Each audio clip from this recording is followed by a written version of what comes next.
Have you ever noticed how some of the most brilliant, profound people you know seem to have a really small social circle? It's a fascinating paradox, right? Today, we're going to unpack the rare traits that really set this solitary mind apart. I mean, you've probably thought about this. You see someone who's incredibly creative, super perceptive, and yet they seem to prefer their own company. So what's the deal? Are they lonely, antisocial, or is there something much, much deeper going on here? Well, let's find out. Okay, let's dive right in with what we're calling the solitary mind paradox.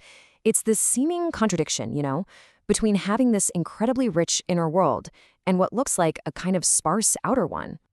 So first things first, let's get on the same page about who we're talking about. A deep thinker isn't just someone who's smart. No, this is someone who is constantly processing, constantly questioning, always looking for the why behind, well, everything. They just aren't satisfied with surface-level answers. They have this deep need to understand how things really work. And this right here is an absolutely critical distinction we have to make. For a deep thinker, being alone is often solitude. It's a deliberate choice, something they need to recharge their mental batteries.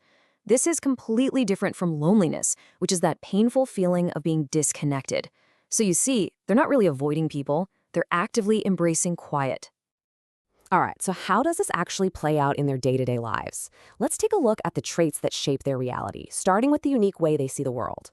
So trait number 1, they are intensely observant and analytical.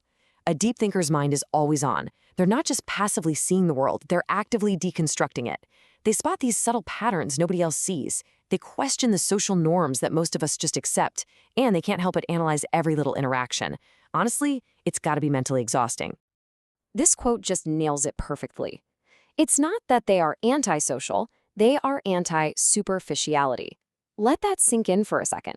Their withdrawal isn't a rejection of other people. It's a filtering system designed to weed out the interactions that just lack any real substance.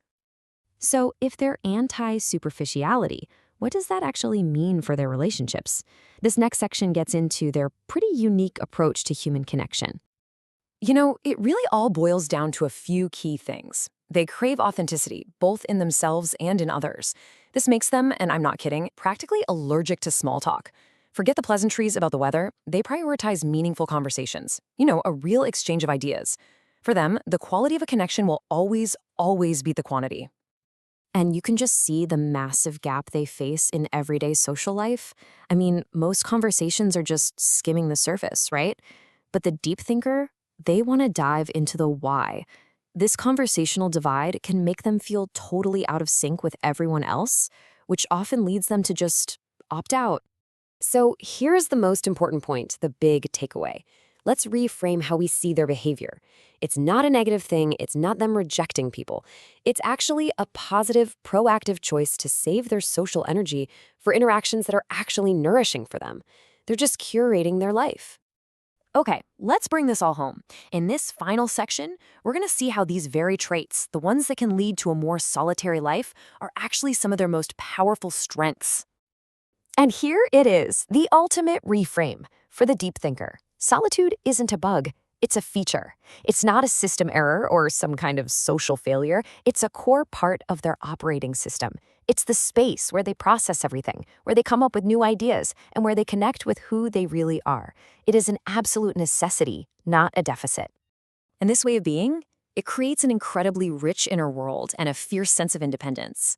And yeah, they might have fewer friends, but their capacity for a truly deep, authentic connection with that small circle is just immense. That quiet, solitary space often becomes the very source of their best creativity and innovation. So we'll end with this thought. What if the price of having all that depth is a certain degree of distance? Maybe profound insight and a massive social life are just kind of opposing forces. It really makes you wonder, what's more valuable, breadth or depth? Definitely something to think about.